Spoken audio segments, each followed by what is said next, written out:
Hello મિત્રો, કેમ છો તમે બધા? આઈ હોપ તમે બધા મજામાં હશો. તો ચાલો આજે આપણે ભરેલા મરચાંના ભજીયા બનાવીશું, વરસાદની સિઝનમાં ખાઈ શકાય તેવા. તો તેના માટે સૌપ્રથમ મેં 5 લીલા મોટા મરચાં લીધેલા છે, ખાવાનો સોડા, ખટાશ માટે લીંબુ, 1 નંગ અડધું બટેકું લીધેલું છે, કોથમરી, આદુ અને લસણને ખાંડી લીધું છે મેં, ધાણા જીરું, કશ્મીરી મરચું, હળદર, હિંગ, આમાં મેં અજમો, વરિયાળી અને આખા ધાણા લીધેલા છે મેં, સ્વાદ અનુસાર મીઠું, પાણી અને તરવા માટે તેલ, અને ખીરું બનાવવા માટે મેં ચણાનો લોટ લીધેલો છે. તો સૌપ્રથમ આપણે આ ચણાના લોટને ડોઈ લઈએ. સૌપ્રથમ મેં 250 ગ્રામ જેટલો ચણાનો લોટ લીધેલો છે. બાદ આપણે ખાવાનો સોડા નાખીશું. ચાલો, આપણું ખીરું રેડી થઈ ગયું છે. આપણે આ રીતનું જાડું ખીરું બનાવવાનું છે, જેથી મરચાંમાં કોટિંગ થઈ જાય, તેના માટે જાડું જ રાખવું આ ખીરાને આપણે. તો ચાલો આપણે મરચાંમાં ભરવા માટેનો મસાલો બનાવી લઈએ. તો મેં અહીંયા બાફેલું બટેકું લીધેલું છે, એને મેં મેશ કરી લીધું. આપણે આમાં થોડુંક તેલ નાખ્યું છે અને 2 ચમચી ચણાનો લોટ નાખ્યો છે. હવે આને આપણે થોડીક વાર શેકવા દઈશું. તો ચાલો, આપણો લોટ શેકાઈ ગયો છે, ગેસને આપણે બંધ કરી દઈશું. તો ચાલો હવે આપણે આ બટેકામાં ચણાનો લોટ એડ કરી દઈએ.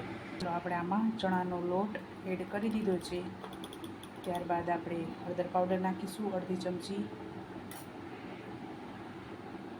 ત્યારબાદ 1 ચમચી ધાણા જીરું પાવડર, 1 ચમચી કશ્મીરી મરચું નાખીશું આપણે.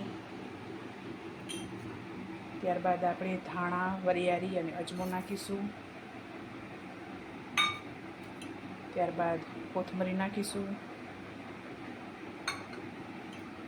ખટાશ માટે લીંબુ નાખીશું. તમારે કોઈને જો ગળ્યું ભાવતું હોય તો તમે ખાંડ પણ આમાં એડ કરી શકો છો, પણ અમે કોઈ ગળ્યું ખાતા નથી એટલે અમે નથી નાખતા. ને આમાં આદુ અને લસણ ખાંડેલું છે તે આપણે આમાં એડ કરી દઈશું. સ્વાદ અનુસાર મીઠું નાખીશું.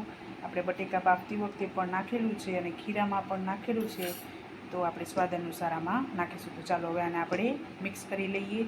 તો ચાલો, આપણો મસાલો પણ રેડી થઈ ગયું છે અને અહીંયા આપણું ખીરું પણ રેડી થઈ ગયું છે. ખીરું મેં ગ્લાસમાં લઈ લીધું છે, કારણ કે આપણે મરચાંને આપણે ડીપ કરવામાં આસાની રહે તેના માટે મેં ગ્લાસમાં એડ કરી દીધું છે ખીરાને. તો ચાલો હવે આપણે આ મરચાંમાં વચ્ચે કટ લગાવીશું. ત્યારબાદ આપણે આ મસાલો આમાં ભરી લઈશું. લગાવી દીધું છે. બી આપણે આમાં અંદર જ રાખીશું, કારણ કે આ મરચાં આપણા મોરા છે ને આપણે આમાં તીખું મરચું નથી નાખેલું, ખાલી કશ્મીરી મરચું જ આપણે નાખેલું છે. કશ્મીરી મરચું મોરું હોય છે. તો ચાલો આ રીતે આપણે બધા આમાં કટ કરી લઈશું અને મસાલો ભરી લઈશું. તો ચાલો, આપણા મરચાં ભરાઈને રેડી થઈ ગયા છે અને અહીંયા આપણું તેલ પણ ગરમ થઈ ગયું છે. તો ચાલો આપણે મરચાં તળી લઈએ. જો આપણે આવી રીતે ગ્લાસમાં ખીરું નાખી દીધું હોય તો ભજીયાને આપણે ડીપ કરવામાં પણ આસાની રહે છે, તેના માટે મેં ગ્લાસમાં જ લીધેલું છે. આ રીતે આપણે કરીએ તો આપણે એકદમ સરસ કોટિંગ થઈ જાય છે.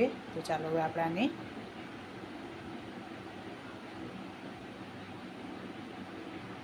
આપણા તેલમાં એડ કરી દઈએ. એને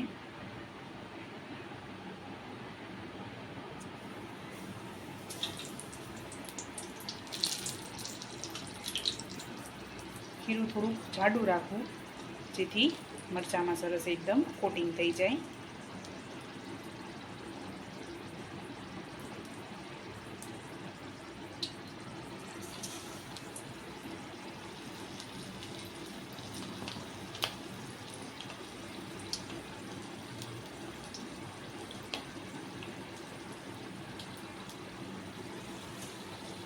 આપણે આ રીતે બધા મરચાં તળી લઈશું. ને હવે આપણે મરચાંને મીડિયમ ગેસ ઉપર આપણે પાકવા દઈશું.